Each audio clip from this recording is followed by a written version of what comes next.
mau mencalonkan wakil gubernur DKI Jakarta. Kita juga sudah komunikasi dengan PSI. Insya Allah pasti nanti kolaborasi antara PKS dan PSI.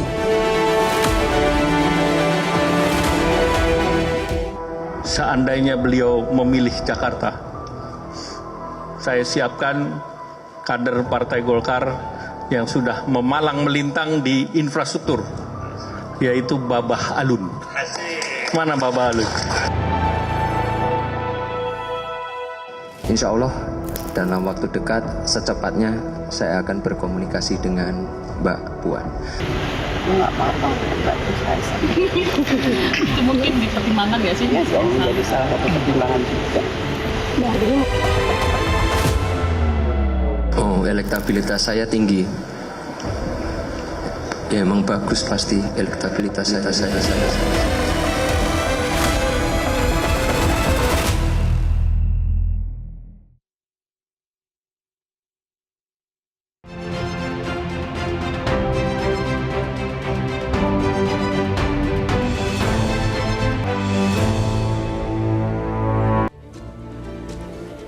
Halo, selamat malam pemirsa. Kaisang Pangarep menjadi sorotan dalam kontestasi pemilihan kepala daerah mendatang.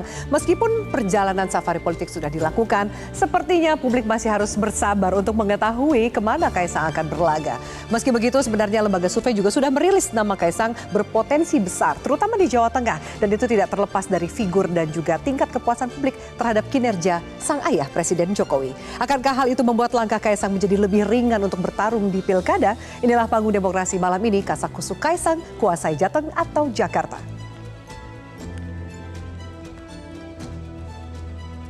Dan pemirsa, untuk membahasnya telah hadir di studio.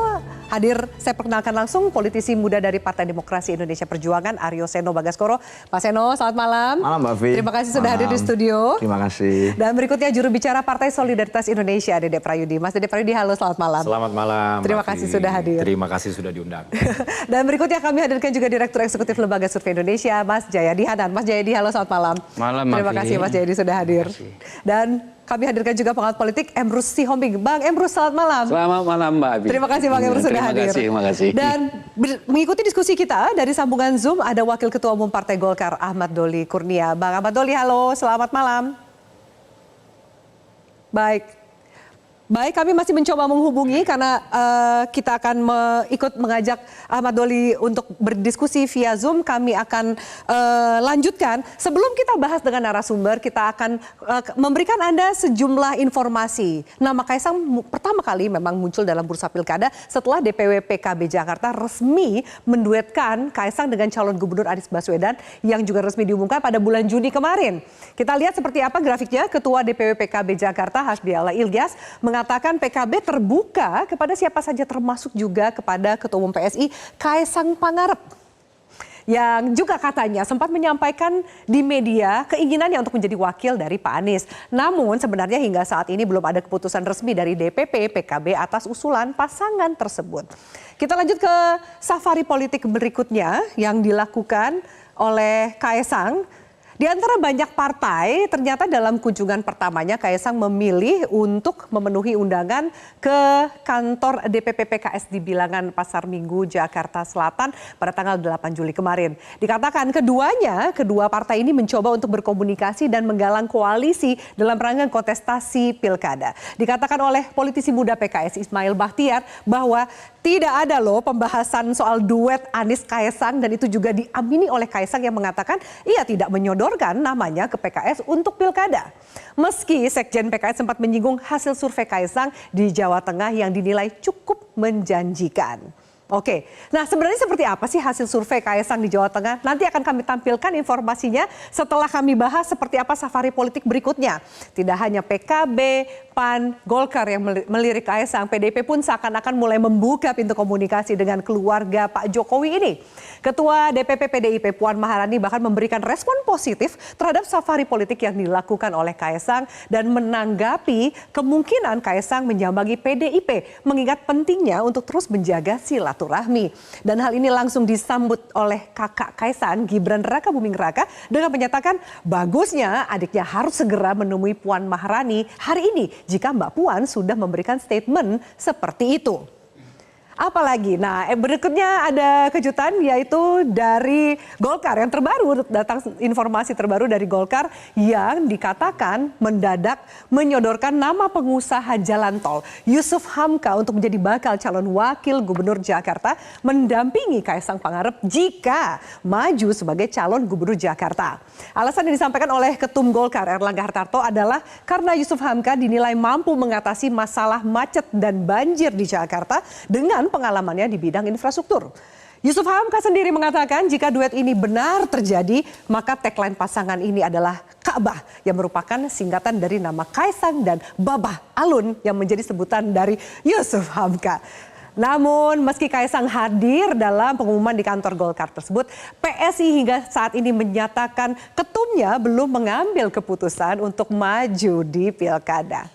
Oke, hasil survei, kita masuk ke grafik berikutnya. Seperti apa sebenarnya nama Kaisang dalam hasil survei? Pertama, kami hadirkan Lembaga Survei Indonesia yang merilis hasil survei tanggal 30 Juni 2024. Pada simulasi semi terbuka dengan menjanjikan 21 nama cagup, nama Kaisang berada di urutan teratas dengan angka 15,9%.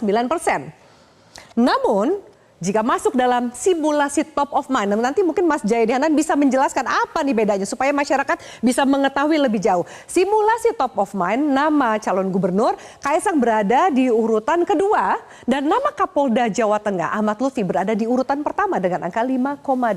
Menurut Jayadi Hanan, keunggulan Kaisang ini disebabkan oleh tingkat kepuasan pemilih Jawa Tengah terhadap kinerja sang ayah yaitu Presiden Jokowi. Berikutnya, satu lagi survei kami hadirkan dari indikator politik. Kaisang menduduki urutan dari simulasi 10, 8 hingga 6 nama di urutan pertama. Namun elektabilitasnya kalah jika dilakukan simulasi top of mind atau simulasi terbuka di mana kembali nama Ahmad Lutfi atau Kapolda Jawa Tengah ini menjadi berada di urutan teratas dengan angka 8,6%. Sementara Kaisang jika simulasinya adalah top of mind masuk dalam urutan kelima dengan angka 4%. Oke, baik. Itu sejumlah hasil survei, kemudian juga perjalanan safari politik yang dilakukan oleh Kaisang. Di sini udah ada juru bicara PSI. Mas Dede, saya langsung akan ke kamu. Langsung. Apa yang sedang dilakukan oleh Mas Kaisang ya kan? Mau mencoba kolaborasi, koalisi dengan partai lain atau termasuk juga test the water nama Kaisang di bursa pilkada?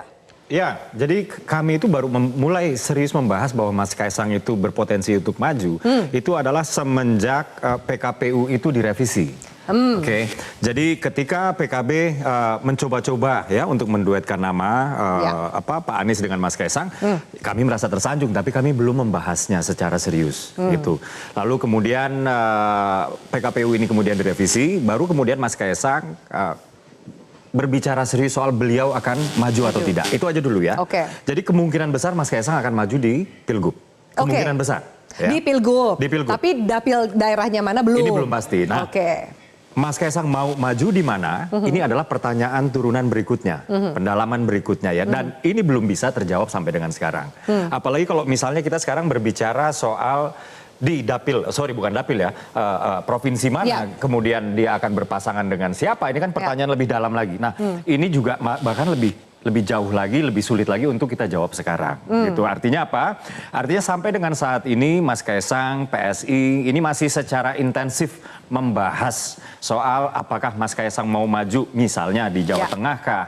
Atau misalnya di Jakarta kah? Karena dihitung-hitung itu ada banyak sekali.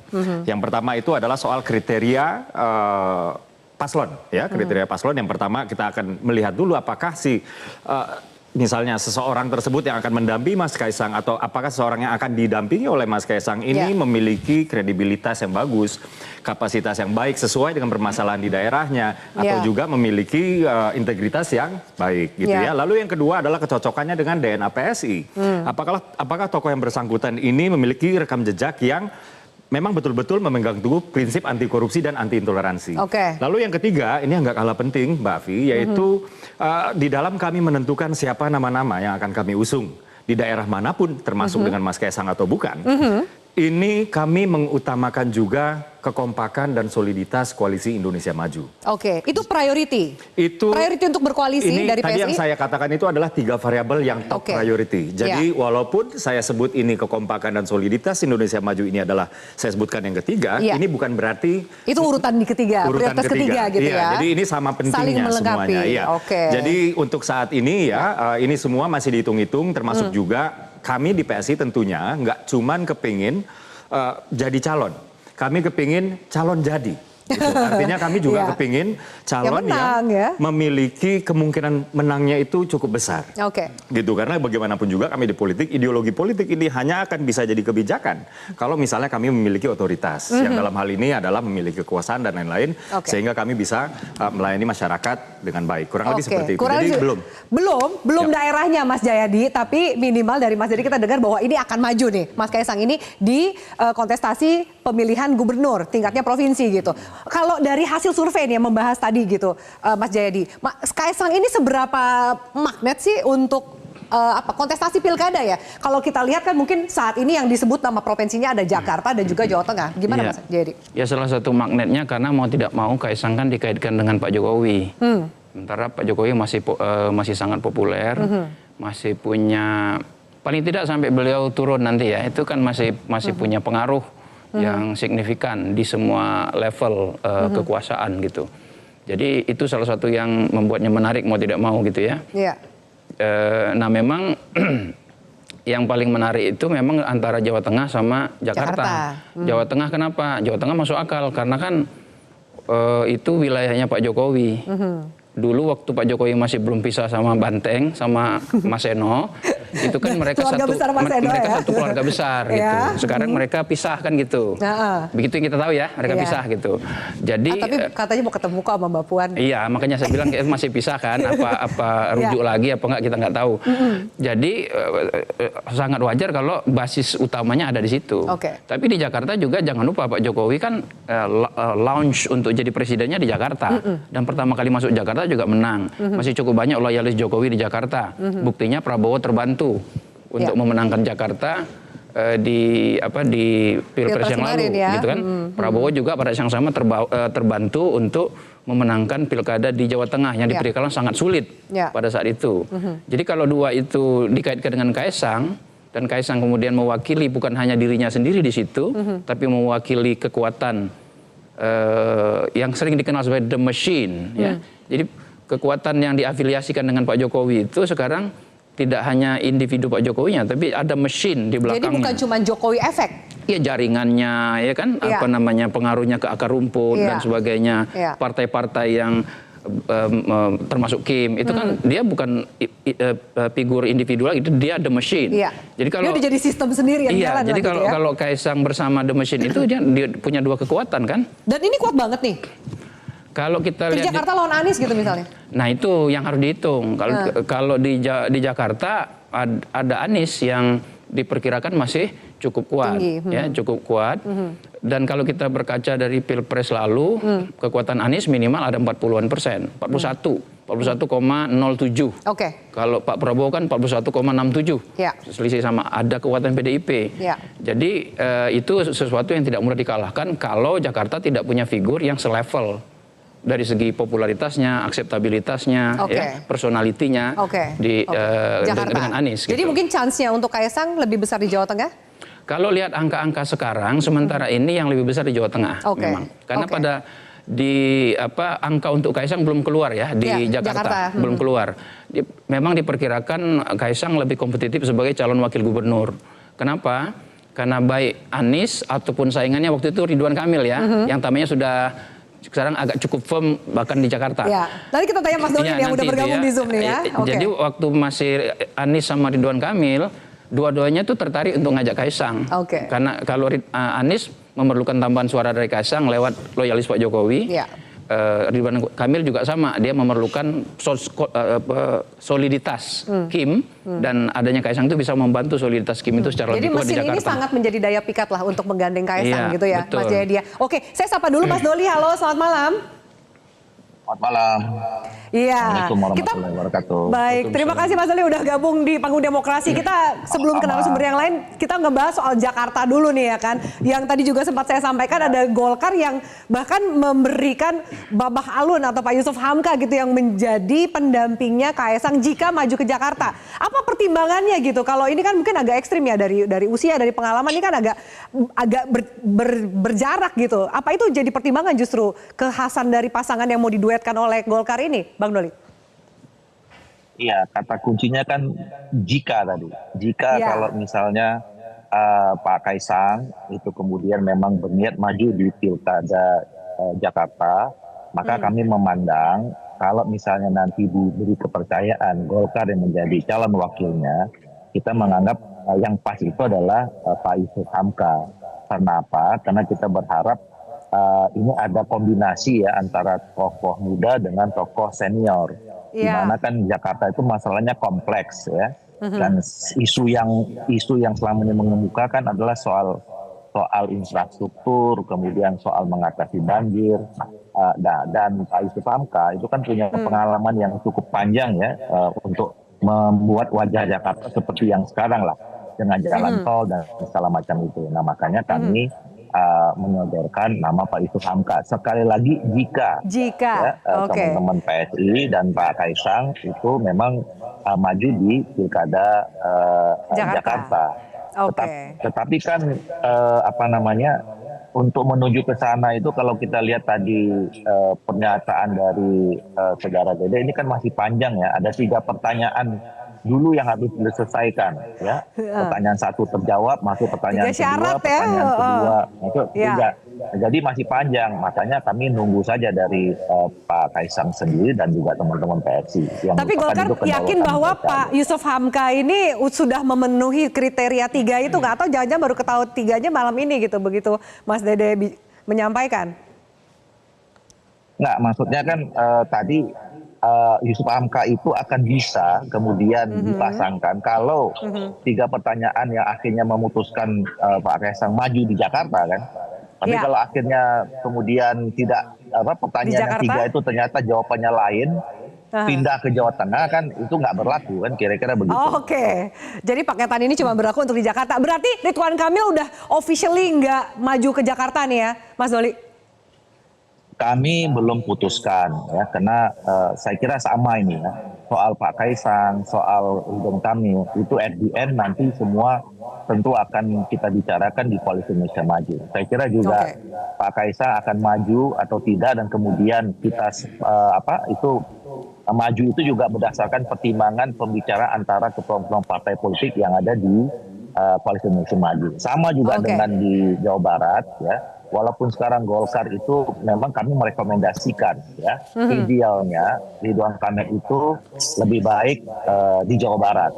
Karena lihat dari approval ratingnya yang hampir 90%, artinya masyarakat Jawa Barat sangat menginginkan kembali Ridwan Kamil di Jawa Barat dibandingkan kalau di Jakarta. Nah tapi kita masih punya 40 hari lagi ya, saya kira nanti akan ada pembicaraan yang lebih khusus antara semua ketua umum kami dengan ketua umum partai politik termasuk Pak Prabowo di Koalisi Indonesia Maju. Baik. Saya harus jeda dulu, bagaimana dengan PDIP? Pertanyaan saya banyak untuk Mas Eno, tapi usai jeda kita tanyakan. Usai jeda pemirsa, kami akan segera kembali. Panggung Demokrasi, tetaplah bersama kami.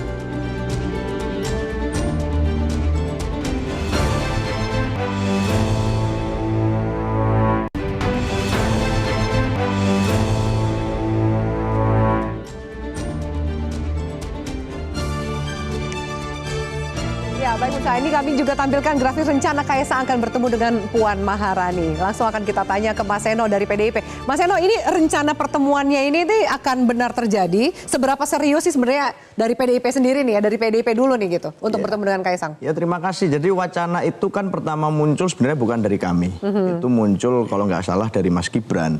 Yang artinya itu kalau dibilang bagus ya pertama bagus untuk siapa gitu. Ya, bagus. Karena ada kalimatnya itu ya kan Mas Gibran ya, bagus itu. Bagus untuk siapa pertanyaannya. Nah kalau kami sih kami rasa dalam konteks pilkada, tentu kami sadar bahwa komunikasi politik itu baik dengan banyak pihak. Tetapi tentu harus kemudian bermuara kepada konsolidasi kami secara internal dong. Kemenangan di basis-basis kami, di mana kami mampu mendorong kader-kader terbaik untuk bisa tampil berkontestasi. Kenapa? Karena kami punya konsekuensi konstitusional. Sebagai partai politik, kami punya tugas untuk mengkader masyarakat, menjadi pemimpin, dilatih di partai politik, dicalonkan di pilkada. Tentu dalam konteks logika semacam itu, di basis-basis penting kami, misalnya Jawa Tengah yang punya ikatan bonding tinggi dengan kami, Jakarta yang kami punya sejarah kemenangan di situ, tentu kami punya situasi kebatinan dari para kader dan pengurus yang mengharapkan kader internal kami untuk maju. Saya rasa semua partai politik yang lain juga punya keinginan yang sama dan itu wajar. Oleh karena itu saya rasa semua tidak perlu dipaksakan. Dalam konteks kita membahas pilkada, kami juga punya kok kader-kader yang saya rasa itu punya track record yang baik dan bisa dilihat oleh publik. Bagaimanapun kami sadar bahwa pilkada ini memang pilkada serentak ini pengalaman politik baru bagi semua partai politik yang 545 daerah semuanya akan maju di pilkada. Tetapi artinya logika umumnya adalah ini bicara semacam kayak menang-menangan, main game aja, Mbak. Ini cocok logi di sini, cocok logi di sini, ini kira-kira siapa-siapa. Padahal kalau kita ngomong tentang pilkada, ini kan menyangkut nasib jutaan orang. Artinya nggak bisa kami sembarangan dan sembrono melihat apa yang terjadi dinamika belakangan ini, menentukan nama dengan begitu tergesa-gesa. Tentu kami harus melalui proses yang panjang, menyangkut siapa figurnya yang mampu memimpin, siapa yang mampu memberikan kesejahteraan dan seterusnya. Dan itu tidak bisa diselesaikan hanya dengan pertemuan elit 1-2 orang. Saya rasa itu akan ada proses yang lebih panjang. Jadi penting untuk menyerap aspirasi dari masyarakat juga ya, dari akar rumputnya seperti apa. Ya, Mas Eno aja juga hari ini ada yang dirilis itu ada survei dari IDN yang mengatakan bahwa Jawa Tengah yang bisa dikatakan tadi kandangnya banteng itu, PDIP nggak bisa menang kalau nggak berkoalisi gitu. Sementara kita tahu dari kader PDIP, Mas Hendy gitu misalnya, Wali Kota Semarang yang kemungkinan besar akan dimajukan menjadi kader PDIP untuk berlaga di pilkada. Itu bagaimana tanggapan Anda? Jadi dalam demokrasi kita hari ini, kita percaya bahwa demokrasi yang kita anut harusnya tidak hanya demokrasi konsensus elit. Artinya yang menentukan nama karena kedekatannya dengan elit A, elit B, elit C. Saya rasa di dalam survei preferensi masyarakat kita sekarang lebih banyak merasa, oh ini karena ini punya keluarga politik tertentu, oh ini karena ada kedekatan dengan ABCDE. Tetapi demokrasi yang sehat seharusnya demokrasi diskursus. Artinya ada dialektika di situ, publik bisa ikut bicara, bisa menguji rekam jejak, bisa menguji apa yang dia sampaikan, kecocokan antara rekam jejak dengan jabatan yang dituju, itu satu kesatuan. Dan itu tidak bisa diproses dalam waktu semalam. Saya curiga Mbak Afi, jangan-jangan banyak dari masyarakat Jawa Tengah atau manapun hari ini yang bahkan masih agak remang-remang, masih nggak sadar ini besok ada pilkada beneran atau enggak sih. Jangan-jangan informasi itu juga belum utuh sampai ke mereka. Artinya kesadaran bahwa terjadi pilkada itu saja belum utuh. Dan kemudian disodorkan nama-nama, tentu yang paling akan mendapatkan keuntungan per hari ini secara saintifik adalah yang paling populer. Nah dalam konteks itu saya rasa popularitas itu kan banyak variabel. Faktanya kami sebagai partai yang dipercaya masyarakat untuk mendapatkan kemenangan di pileg di Jateng kemarin, hari ini belum ada satupun figur yang kami sepakati untuk promosikan. Artinya angka nama-nama itu masih sangat bisa berubah dengan berjalannya waktu. Di tengah masa menuju ke pendaftaran ini bukan ruang hampa politik. Kepuasan akan seseorang bisa jadi bergeser. Bagaimana kesenangan dengan seseorang bisa jadi ada perubahan-perubahan. Dan itu kita hargai sebagai proses demokrasi diskursus yang memerlukan waktu. Itu Mbak. Baik, ini menarik, ada dua jawaban yang berbeda. Bang Emrus melihatnya seperti apa? Satu, kalau misalnya Mas Dede tadi, oh ya prosesnya sama, juga akan ada diskusi, pertemuan dan lain. Tapi ini bukan cuma jadi calon, tapi calon jadi gitu. Ada tanda kutip kalau Mas Dede bilang the machine yang dimiliki lah oleh Kaesang gitu. Mungkin kalau PDIP agak cara limitnya berbeda. Menurut Bang Emrus gimana? Sejauh mana nih perjalanan Kaesang maju dalam pilkada ini? Baik, udah pasti. Sebelum masuk ke perjalanan, tidak ada kepastian calon jadi. Tidak ada kepastian itu. Sekalipun elektabilitasnya survei tinggi, di dalam real nanti belum tentu pasti menang. Kita sudah lihat DKI Jakarta ketika Pak Jokowi dengan calon gubernur kemarin, si Fauji Bowo. Fauji Bowo kan lebih tinggi, nggak ada jaminan. Yang kedua, mau saya komentari dua survei tadi, dua survei yang sangat berbeda loh. Kita lihat pada variabel top of mind. Salah satu surveyor mengatakan justru di bawah. Artinya kalah apa? Sama Ahmad Lutfi, Betul. Artinya apa? Ini penelitian kuantitatif, penelitian objektif. Harusnya sama atau mendekati sama. Ini jauh sekali. Berarti harus ada yang sesuatu yang kita kritisasi dalam konteks sampling dan lain-lain sebagainya. Karena menurut metode penelitian kuantitatif, jika peneliti melakukan penelitian yang sama, hasilnya pasti di atas margin of error. Gitu ya. Tetapi ada kita lihat top of mind. Nah, kemudian yang ketiga, top of mind kan itu mendorong voting behavior. Karena sudah top of mind. Kalau itu udah diketahui lah gitu. Sudah ada di pikiran masyarakat ya. Kalau bahasa kampung kita itu lebih bagus lagi dari bahasa Inggris itu. Pokoknya gitu ya. Nah, itu lebih bagus lagi. Pokoknya gitu ya. Ini saya kira masih suatu hal yang tidak ada kepastian begitu ya dari hasil survei. Oleh karena itu sangat dinamis lah. Dan kemudian saya kira Kaisang sangat bagus sekali mengatakan belum pasti loh dia menjadi calon, kan begitu? Dia mengatakan, malam ini udah dikonfirmasi sama Mas Dede. Artinya, udah pasti maju pilgub, tapi daerahnya dari belum. Kaisang untuk maju. Itu tadi. Nah, oleh karena itulah saya pikir bisa saja Kaisang merenung-renung gitu loh. Apakah saya maju atau tidak? Tapi kalau saya dari segi katakanlah saintifik atau katakanlah pengamat atau ilmuwan, sebaiknya Kaisang tidak maju. Jadi lebih banyak ruginya kalau Kaisang maju. Kenapa saya mengatakan tidak perlu maju? Udahlah membimbing apa dulu? PSI. Kemarin kan gagal dia untuk mengusung kepada PSI menjadi suatu partai yang masuk ke Senayan. Artinya fokus dululah dia ke situ, membimbing atau katakanlah memanage PSI. Ini PSI aja belum bisa di manage, sudah tiba-tiba loncat seperti itu. Saya kira sangat tidak, menurut saya tidak produktif. Kemudian kalau boleh saya komentari adalah, dikatakan beliau bahwa Jokowi ada daya tarik di semua level gitu ya. Saya bisa bantah itu. Kenapa saya mengatakan? Di tingkat intelektual, agen perubahan, saya kira tidak lah. Kemarin kan banyak kritik dari UGM, dari UI, dari mana-mana. Artinya apa? Level daripada masyarakat yang menjadi agen perubahan tidak setuju itu mengkritik. Tapi the machine ini ada loh, ada infrastruktur dan lain-lain lah yang kemarin juga mungkin. Saya mengatakan tadi level kekuasaan. Artinya level di semua level dia sebut tadi kan. Artinya di level elit, kekuasaan juga ilmu pengetahuan juga ilmu kekuasaan. Artinya bahwa di level elit akademisi dikritik habis itu. Jadi artinya apa? Sangat dinamis lah. Kemudian catatan saya adalah katakanlah bagaimana aspirasi ditangkap dari masyarakat untuk diusung. Itulah namanya demokrasi kualitatif, bukan demokrasi kuantitatif. Oleh karena itu sangat bagus. Saya menyarankan ke semua partai politik, siapa yang mereka calonkan, survei dulu apa keinginan masyarakat. Jadi ditangkap dulu keinginan masyarakat itu yang dicalonkan. Cilakanya kan top dari pimpinan semua. Ini yang kami putuskan, rakyat itu seolah memilih pilihan partai yang disodorkan partai. Seolah kucing dalam karung gitu kan. Jadi harusnya mereka survei dulu kepada masyarakat yang mana yang mereka inginkan. Jangan berdialektika setingkat elit sehingga masyarakat diabaikan. Saya mau menyarankan, saya kira boleh jadi ada 2-3 partai yang sudah melakukan survei untuk menangkap apa yang diinginkan oleh masyarakat. Jangan elit saja yang bermain, ditawarkan untuk jadi dipilih. Tidak boleh begitu. Jadi menurut Bang Emrus ini bahwa mendingan Kaisang nggak usah maju di pilkada. Menurut saya, kenapa? Besarkan dulu partainya gitu ya. Betul. Karena gagal membawa PSI. Gagal membawa PSI masuk ke Senayan. Oke, Mas Dede, silakan ditanggapi. Pertama-tama saya harus meralat dulu ya. Jadi kalau disebut gagal membawa Senayan mungkin ya. Betul, setuju. Lalu kalau disebut gagal begini, Mas Kaisang itu masuk 2 bulan sebelum pemilu ya.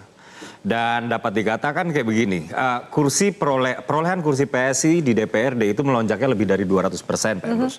Kemudian saya ambil contoh di Semarang ya, dan di Solo ya. Di Semarang itu tadinya 2 kursi, sekarang 5 kursi. Solo 0 kursi, sekarang 5 kursi. Ini saya ambil contoh ya. Dan di banyak daerah-daerah yang lain ya.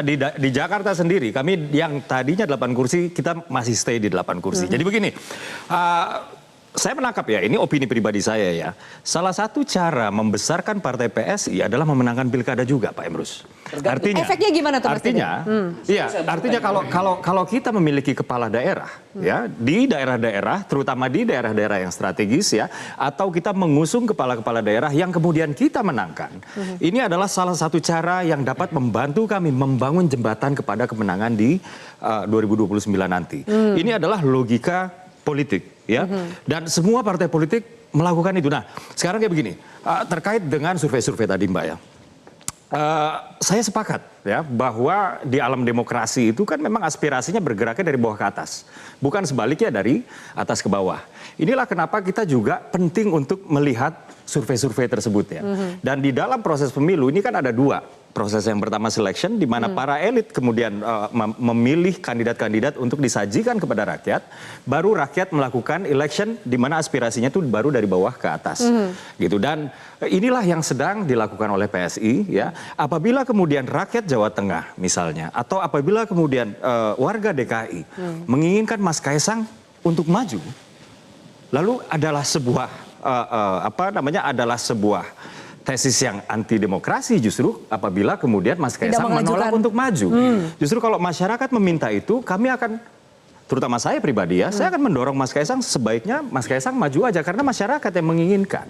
Terutama misalnya kayak Jawa Tengah ya, atau misalnya di Jakarta kemarin Pak Erlangga mengatakan begini, walaupun elektabilitas Mas Kaisang ini belum setinggi di Jawa Tengah, tapi yang dilihat oleh Partai Golkar terutama ya, ini terjadi peningkatan yang terus-menerus elektabilitas Mas Kaisang. Walaupun di rapat tersebut nggak dijelaskan ya sebagai DKI 1 atau sebagai DKI 2. Dan atas dasar inilah kemudian Pak Erlangga menjadi semakin yakin ya, di luar memang pendapat Pak Erlangga dan Partai Golkar secara umum mengatakan bahwa sudah saatnya Jakarta dipimpin oleh pemimpin muda gitu ya. Dan Pak Erlangga kemudian menjadi semakin yakin, Pak Erlangga kemudian mencalonkan Mas Kaisang dan Mbak Bahlun. Tapi tentu saja memang hitung-hitungannya tidak semudah itu. Ya, jadi ini akan dibahas di internal juga di Partai Ki. Sedikit aja. Ditanggapi ini abis jeda dulu ya. Saya harus break dulu biar kemudian jawabannya nggak terpotong gitu Bang Emrus. Kami juga mau tanya lebih jauh, berarti apakah kemudian kalau misalnya pemimpin muda, tapi kenapa dicalonin sama yang tokoh senior banget gitu? Apa hanya untuk mengimbangi atau seperti apa sih? Usai jeda pemirsa, tetaplah bersama kami.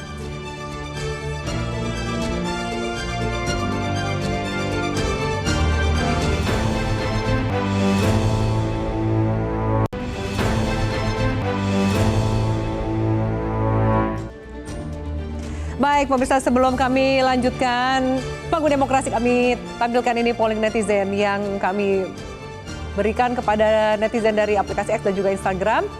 Pertanyaannya, menurut Anda apakah Kaisang maju sebagai calon kepala daerah pilkada? Jadi ini antara netizen Instagram dan X beda nih ya. Jadi ada yang mengatakan tidak, kebanyakan warga Instagram. Lalu kemudian yang 80% mengatakan iya, itu adalah netizen di aplikasi X. Oke, baik. X itu kebanyakan adalah ini para senior yang dosen, orang-orang yang lebih dewasa. Kalau Instagram anak muda gitu ya? Lebih muda. Oke, nah kita lihat majunya di wilayah yang mana nih, ini preferensinya Jakarta atau Jawa Tengah. Jadi sepertinya nih kalau kita lihat hasilnya Jawa Tengah jauh lebih tinggi dibandingkan Jakarta ya. Mas Jaya ini udah gangguk-gangguk nih, kayaknya kemungkinan arahnya ke sana nih. Apa iya seperti itu gitu. Lalu kemudian kita lihat pertanyaan berikutnya, masihkah Jokowi efek ada jika Kaisang maju di pilkada? Jadi hampir 50%, di atas 50% yang mengatakan bahwa tidak.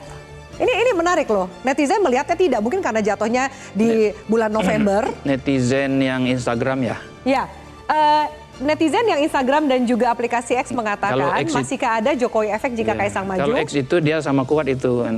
Oke, baik. Kurang lebih. Kurang lebihnya hampir imbang lah ya kalau di aplikasi X tapi ya. ini kan polling tidak saintifik kan, karena tidak, maksud saya. Ya ini polling sekedar yang kami lemparkan kepada netizen sesuai dengan tema kami gitu ya. Tapi menarik juga ya, anggaplah jejak pendapat gitu ya Bang Emrus ya. Oke, sorry Bang Emrus, tadi saya potong sejenak, silakan dilanjutkan. Saya mau tanya lebih jauh lagi ke narasumber berikutnya. Silakan Bang Emrus. Baik, saya pikir beberapa catatan saya dari beliau tadi bahwa di pilkada menang begitu ya di pusat.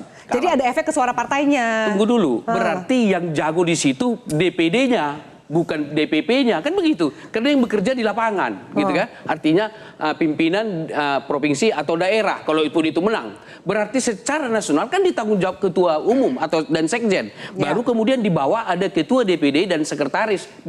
Jadi yang berhasil itu adalah pengurus daerah dari PSI. Memenangkan ketumnya jadi kepala daerah gitu. Langsung, tapi ada efeknya nggak sih Mas Jayadi? Langsung disebut sebagai suatu kemenangan. Bukan, itu kurang teliti melihat data tersebut. Kemudian saya melihat adalah, nih, kemudian ada sesuatu yang menarik Ibu. Menangkan dulu pilkada baru kita wujudkan. Itu adalah bisa juga kita benarkan sebagai perspektif daripada pragmatis. Artinya kita menang dulu, Baru nanti kita perjuangkan ideologi. Yang benar adalah kalau kita ingin demokrasi substansial, demokrasi yang berkualitatif, kita harus utamakan ideologi perjuangan partai, bukan persoalan kalah menang. Tapi kalau ada orang mengatakan, wah saya tidak. Jadi menang adalah ada konsekuensi bonus dari perjuangan ideologi jadi ada itu. Dulu perjuangan politiknya. Jadi kalau ada orang mengatakan, saya yang bekerja tapi tidak butuh aku ideologi, salah itu. Tapi kan itu segala sesuatu perlu landasan kita. Baik. Saya minta Mas Jaya. Mas Didi mau menanggapi dulu. Silakan. Habis ini aku mau ke Bang Doli ya, jangan sampai dilempar. Sebentar ya. Jadi kerja partai politik itu ada 4, Mbak ya. Yang pertama adalah kerja ideologis ya, yang kedua adalah kerja administratif, ketiga adalah kerja organisasional, yang keempat adalah kerja elektoral ya. Satu kerja tidak bisa menegasikan kerja yang lain. Bahwa kemudian ada kerja-kerja elektoral di sana, ini bukan berarti kami menegasikan kerja-kerja ideologis. Justru tadi saya sudah tekankan di awal ya, untuk menjadikan ideologi politik kami ini terkonversi menjadi sebuah kebijakan, maka kami perlu kerja-kerja elektoral. Supaya apa? Supaya kami bisa mendapatkan kepercayaan, lalu kepercayaan tersebut menjadi kekuasaan, kekuasaan tersebut menjadi otoritas. Otoritas tersebutlah yang akan menjadikan ideologi tersebut kebijakan. Jadi nggak bisa dibilang bahwa ada kerja elektoral maka kerja ideologi dinegasikan. Bahwa ada kerja ideologi maka kerja administratif dinegasikan. Jadi kerja partai itu tidak sesederhana. Tidak sesederhana kerja elektoral saja. Tidak sederhana kerja ideologi saja. Semuanya memang harus dikerjakan secara paralel. Kemenangan partai di pileg itu kan dipengaruhi banyak hal ya. Figur partai di tingkat nasional salah satu aja. Tapi jangan lupa sistem pemilu di tingkat nasional sama di tingkat daerah itu beda. Di tingkat nasional ada parliamentary threshold. Di tingkat lokal nggak ada gitu. Jadi kita harus melihatnya secara keseluruhan. Tidak bisa hanya melihat satu faktor saja gitu. Faktor kepemimpinan nasional salah satu saja. Faktor kepemimpinan hanya salah satu faktor saja. Artinya gini, dengan logika yang sama, bahwa kemarin dengan Pilpres dan pemilu yang terjadi yang banyak sekali kritik dari masyarakat luas dan publik, kita di Perjuangan masih tetap dipercaya rakyat secara elektoral untuk memenangkan pileg 3 kali berturut-turut.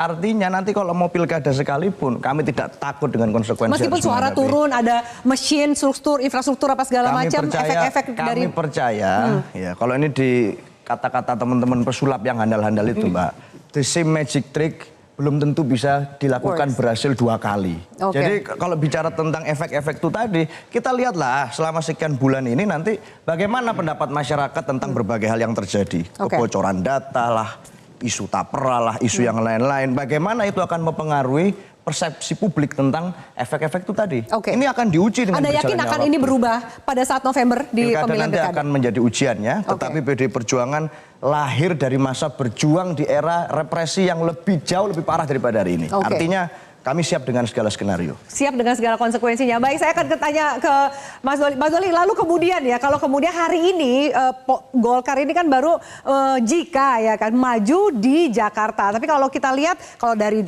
survei, meskipun yang Jakarta belum dirilis ya, atau mungkin dari suara netizen gitu, sepertinya anginnya Mas Kaesang ini ke Jawa Tengah. Apakah juga sudah ada persiapan? Karena Kaesangnya cuma 1, tapi menurut saya direbutin oleh banyak partai kan. Ada Golkar, ada kemudian PAN yang menyodorkan anak ketum juga gitu kan. Gimana nih strateginya Mas Doli dari Golkar sendiri? Iya, saya kira pertama kita harus memahami ya, sebelum saya masuk langsung ke jawaban pertanyaan itu. Ini kita kan sudah menganut bahwa sistem politik kita sistem demokrasi. Jadi setiap orang punya hak untuk bisa dipilih dan kemudian memilih. Selama memang itu aturan-aturannya tersampaikan kira-kira gitu. Jadi nggak bisa juga kita larang orang nggak boleh maju, ini nggak bisa maju gitu. Nah, cuma persoalannya nanti ujiannya itu kan kembali kepada masyarakat. Sebagai negara demokrasi ya kita uji saja nanti.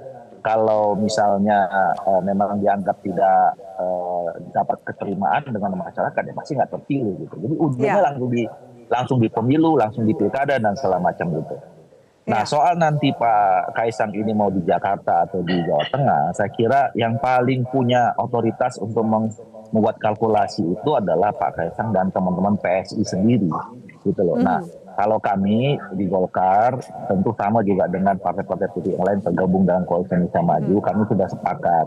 Ya, kalau memang sudah sepakat bahwa koalisi kerjasama politik yang selama ini sudah kita jalin di Pilpres terutama dan sudah teruji gitu. Sebisa mungkin kita akan rawat, akan kita pelihara kebersamaan ini. Nah, termasuk khusus menghadapi pilkada. Makanya nanti kalau sudah ada keputusan dari salah satu partai politik di antara kami, tentu nanti akan ada forum meminta atau kemudian membicarakan secara khusus kira-kira kita ini bisa bersama-sama terus atau tidak di satu daerah kan gitu. Kalau memang bisa bersama, ya alhamdulillah. Nah, ini yang sebetulnya kami tunggu nanti. Nah, jadi kita lihat saja kalau Pak Kaisang ini mau di Jawa Barat, mau di Jakarta, kita udah siapkan ya. Nah, tadi kok ada pertanyaan, kenapa Yusuf Hamka misalnya? Sebenarnya jauh sebelum pembicaraan antara pasangan Kaisang dengan Yusuf Hamka ini, ya sudah ada juga beberapa calon-calon gubernur ya yang sebelum kita bicarakan soal Pak Kaisang yang pernah menawarkan boleh nggak ya Yusuf Hamka itu jadi wakil kami gitu. Ada dua, tiga orang calon gubernur yang bertanya kepada kami seperti itu. Dan itu karena memang dilihat pengalaman dari Yusuf Hamka selama ini membangun sebuah kota ya, sebuah daerah seperti Jakarta. Jadi kenapa akhirnya kami mendorong, mengendorse Yusuf Hamka kalau kemudian Pak Kaisang jadi calon gubernur. Tapi Pak Yusuf Hamkanya kenapa jadi calon wakil gubernur? Kenapa nggak calon gubernur aja, Mas Doli? Karena dari pengalaman, usia, dan lain-lainnya juga kan lebih banyak lah dibanding Kaisang. Ya mungkin karena muncul namanya sekarang, nanti kita lihat aja. Kan seperti yang saya katakan ya, kemarin munculnya nama Pak Kaisang sama Pak Yusuf Hamka ini menurut saya bagus. Kenapa? Supaya kita tidak terfokus hanya cuma satu nama Ridwan Kamil, Jakarta Jawa Barat. Nah sekarang munculkan aja beberapa nama ya sekarang. Jadi Golkar jangan betul Ridwan Kamil di Jawa Barat. Ya, dengan munculnya namanya Pak Yusuf Hamka, kemudian Pak Kaisang, nanti mungkin teman-teman Gerindra ada Riza Patria dan macam-macam. Nanti kita uji ya 40 hari ini kita lihat nanti hasil surveinya gimana. Nah kalau misalnya Yusuf Hamka juga nanti ternyata tiba-tiba munculnya hasil surveinya bagus, ya tidak menutup kemungkinan ya, makanya saya katakan situasi masih dinamis, berbagai simulasi masih bisa kita lihat ya, bisa Kaisang Yusuf Hamka. Nah kalau misalnya Pak Kaisangnya ke Jawa Tengah, jangan-jangan Yusuf Hamkanya juga naik elektabilitasnya, kita nggak tahu 40 hari lagi. Kira dibawa juga ke Jawa Tengah. Oke Bang Doli, kita harus jeda dulu, kami akan lanjutkan termasuk dengan tingkat kepuasan yang dimiliki oleh publik terhadap kinerja Pak Jokowi. Nah kemudian kita berkaca pada Pilpres, sempat ada istilah cawe-cawe presiden. Apakah itu akan terulang lagi di pilkada? Usai jeda pemirsa, tetaplah bersama kami.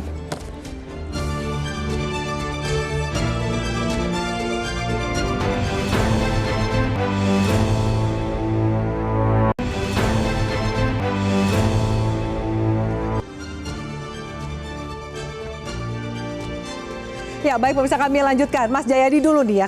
Kalau kemudian Mas Jayadi dari survei LSI sempat mengatakan bahwa memang ada pengaruhnya terhadap peringkat atau persentase yang didapatkan oleh Kaisang karena efeknya adalah kepuasan dari warga Jawa Tengah terhadap kinerja Pak Jokowi gitu. Lalu apakah kemudian itu akan masih berlanjut? Di-challenge juga tadi oleh statementnya Mas Seno, ya kita lihatlah karena November sudah presiden yang berbeda, meskipun kakaknya Kaisang menjadi wakil presiden, apakah ada dinamika yang akan berubah? Kalau ada seorang tokoh yang kemudian berpengaruh pada tokoh lain yang ikut pemilu, karena tokoh itu misalnya presiden atau pimpinan yang lebih tinggi, akibat kinerjanya itu sesuatu yang biasa ditemukan dimanapun. Itu hukum pemilu biasa itu. Jadi tetapi di Jawa Tengah itu untuk sementara kita ukur tingkat kepuasan kepada Pak Jokowi di Jawa Tengah itu memang berpengaruh kepada sejumlah calon, tapi buahnya ke Kaisang. Untuk sementara itu terutama ke 3 calon ya, yaitu Kaisang, Lutfi, dan Bambang Pacul. Ada dapat juga 3 itu. Jadi mungkin itu karena belum betul-betul tegas ya siapa yang didukung Pak Jokowi atau diasosiasikan dengan Pak Jokowi gitu. Jadi hubungannya tidak langsung seperti itu. Tapi apakah itu berarti bahwa kekuasaan akan memainkan perannya secara langsung dan menggunakan struktur kekuasaan gitu? Ya, itu kan secara normatif tidak boleh kan? Ya. Tidak boleh. Tapi apakah itu akan dicoba? Mungkin saja ya. Kita tidak tahu. Ada calon yang mendapatkan privilege itu sebenarnya kan? Gitu. Karena itu kan itu harus diawasi bersama. Oke. Nah, tapi dalam konteks pilkada, saya kira itu lebih sulit dilakukan dibandingkan dengan konteks pilpres atau pileg. Ya, itu lebih sulit. Kenapa? Kalau pilpres pileg itu kan isunya sama, nasional. Dari atas ke bawah kan sama itu pileg, pilpres. Tapi kalau pilkada, apalagi sekarang 545, itu upaya dari atas untuk intervensi ke bawah, itu tidak akan seefektif kalau dia di pemilu pilpres. Nasional. Kenapa? Karena ada banyak dinamika lokal yang sulit ketemu. Gitu. Dinamika lokal itu yang nanti akan membuat intervensi-intervensi dari atas misalnya itu belum tentu efektif sampai ke bawah. Oke, baik. Mas Seno, saya minta tanggapannya kalau kemudian ternyata ada mungkin calon yang bisa mendapatkan privilege, itu hal yang biasa dalam pemilu. Tapi kalau Mas Seno katakan bahwa iya, tapi tidak semua trik akan juga mendapatkan keberhasilan yang sama. PDIP juga salah satu partai yang paling kencang soal cawe-cawe, kecurangan dan lain-lain. Apa tanggapan lebih lanjutnya? Satu, kami tidak tahu, tidak peduli bahkan, dan tidak mau berandai-andai apakah akan ada cawe-cawe kekuasaan lagi atau tidak di pilkada. Buat kami itu tidak relevan dengan ini adalah bicara tentang kedaulatan rakyat, satu. Yang kedua, kalau kita merangkai proses sejak lama, Mbak, dari proses awal nama Mas Kaisang muncul, itu kan pertama kali muncul dan publik melakukan asumsi misalnya, itu kan pada saat putusan MA. Yang itu mengizinkan ada perubahan revisi atas batas usia calon. Lalu berkembanglah itu diskusi. Lalu muncul lagi fakta selanjutnya. Ada yang muncul wacana meskipun sudah dibantah. Bahwa nama Mas Kaisang misalnya disodorkan ke beberapa partai. Muncul diskursus lagi. Lalu muncul. Jadi di dalam proses itu tentu kami, ini bukan satu hal yang mengejutkan. Kalau misalnya Mas Uki menyampaikan bahwa ya memang ada kepastian akan maju. Buat kami dari proses itu, kami bisa menangkap ini bukan satu hal yang mengejutkan bagi kami. Tetapi kami juga tidak tahu ini dalam proses ini ada cawe-cawe atau tidak, kami tidak tahu. Yang kami tahu adalah pilkada ini adalah tentang kedaulatan rakyat. Yang kami tahu kami menyiapkan nama-nama terbaik dari kader internal kami. Yang kami tahu kami ingin menyiapkan pilkada yang berkualitas dan kami bertanggung jawab pada publik yang telah memilih kami. Ada nama Pak Andika di Jawa Tengah yang muncul dari bawah, ada nama Mas Hendi. Mas Hendi itu disurvei kenapa kok angkanya sangat kecil? Dugaan saya karena nama yang tercantum di situ Hendra Priyadi, bukan Hendi. Sehingga masyarakat tentu akan meraba-raba ini siapa, apakah orang yang berbeda atau yang sama. Lalu misalnya kader lain yang muncul ada Pak Bambang Pacul. Artinya kader-kader PDI Perjuangan ini mewakili track record yang panjang berdasarkan lingkup kepemimpinan mereka. Bagi kami itu saja yang disiapkan. Dan kami tidak mau tahu apakah itu nanti ada cawe-cawe atau tidak. Kami akan berjuang dengan siap untuk bersama dengan masyarakat yang percaya pada kami. Oke, sebelum saya ke Mas Dede, saya tanya Bang Emrus, apakah kemudian Bang Emrus melihat apapun itu ya, kalau kemudian tadi Mas Dede mengatakan ketum PSI akan maju dalam pilgub tapi belum menentukan daerahnya. Apakah jalan Kaisang ke eksekutif dalam ranah ini di pilkada akan semulus seperti jalan kakaknya Gibran? Tidak ada jaminan. Artinya bahwa sangat dinamis ya, artinya apakah mulus atau tidak nanti. Karena sangat tergantung daripada situasi politik di daerah di mana dia dicalonkan. Nah pertanyaan kita, apakah dia jadi calon? Kan begitu. Tetapi sebagai otoritas keilmuan, saya menyarankan kepada beliau, tidaklah jadi calon pilkada. Kenapa? Kalau ketua umum partai calon presiden lah. Jangan jadi kepala daerah. Coba cek. Kenapa nanggung? Ya, bukan tanggung. Ketua umum partai di Indonesia ada nggak jadi calon gubernur? Nggak ada itu. Maksudnya terlalu kecil levelnya untuk seorang ketua partai. Serahkan itu kepada DPD di daerah. Nah, baru kalau itu baru kita lihat bahwa partai PS ini sangat menghargai DPD-nya. Tapi kalau dia calon menjadi kepala daerah, skopnya semakin kecil. Sementara dia ketua umum partai nasional. Kan bagaimana gitu. Jadi jangan sampai terjadi adalah yang penting berkuasa. Tidak boleh begitu. Oleh karena itu saya tetap bantah. Kalau misalnya katakan sedikit aja. Kalau memang dikatakan bahwa kita memenangkan dulu baru ideologi yang kita perjuangkan, hati-hati loh. Tapi tadi bilangnya berparalel loh Bang Emrus. Hati-hati loh. Bukankah itu karena maka perubahan di Mahkamah Konstitusi, PKPU misalnya yang boleh adalah pelantikan 30 tahun, itu bukan di MA. Padahal undang-undang mengatakan sangat jelas bahwa 30 tahun saat mendaftar. Padahal kalau itu menimbulkan ketidakadilan loh. Pas nanti pelantikan itu bisa tidak ada keputusan. Jadi kalau biar pas 30 tahun nanti orang yang tamat TK boleh dong. Jadi tapi ini kan sudah jadi turunan PKPU, sudah tidak perlu dibahas lagi. Kita lihat seperti apa Kaisang. Artinya kalau ada undang-undang yang mengatakan kita harus taat pada undang-undang, bukan keputusan oleh MA teman-teman kita itu. Oke, Mas Ade silakan. Ya, terkait cawe-cawe aja lah ya. Saya tidak mau mundur ke belakang lagi soal putusan MA. Jadi begini. Membangun asosiasi politik dengan seorang tokoh nasional, ya, yang dimana tokoh nasional tersebut sekarang sedang menjabat dan memiliki atau mengantongi tingkat kepuasan yang sangat tinggi, ini adalah hal yang sah-sah saja, ya. Ini adalah bagian dari kerja-kerja elektoral. Ini juga adalah bagian dari kerja-kerja kita membangun komunikasi politik dengan tokoh tersebut, dengan sama dengan partai lain juga seperti itu. Artinya kita antar partai, antara partai dengan tokoh, partai dengan partai, ataupun tokoh dengan tokoh. Dan ini sebenarnya sah-sah saja. Ya, dan apabila kemudian orang yang sedang menjabat tersebut ya seperti welcome atau oke-oke saja dengan asosiasi politik yang dibangun oleh si kandidat yang sedang berjuang di pemilu atau pemilu kada, kemudian asosiasi politik tersebut terbangun dan ini terkonversi menjadi elektoral, dan ini juga semuanya juga sah-sah saja. Yang tidak boleh ya, yang tidak boleh itu adalah dua hal ya. Yang pertama adalah menggunakan otoritasnya, kekuasaannya untuk memenangkan calon tertentu. Atau yang kedua, beliau ikut berkampanye ya tanpa beliau cuti atau ketika saat beliau masih menjabat. Ini nggak boleh ya. Dan negara kita adalah negara hukum. Apabila kemudian ada pelanggaran hukum atau misalnya tadi ada PKPU yang dianggap clash dengan undang-undang peraturan lebih tinggi, silakan saja. Ada ruangnya. Silakan saja. Selalu ada ruangnya. Baik, baik. Terima kasih banyak Bapak-bapak. Mas Doli, mohon maaf tidak ada waktu durasi lagi. Kita akan lanjutkan diskusi di lain kesempatan. Terima kasih banyak Mas Doli dengan sambungan Zoom-nya. Teman-teman dan narasumber, terima kasih banyak untuk diskusi kita yang menarik pada malam hari ini.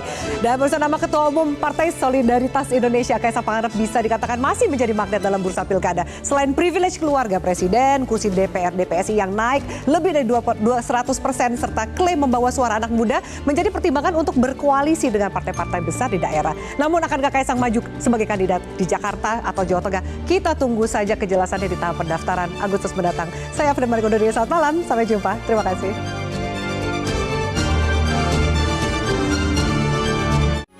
Metro TV. Jelajahi cara baru mendapatkan informasi. Download Metro TV Extend sekarang.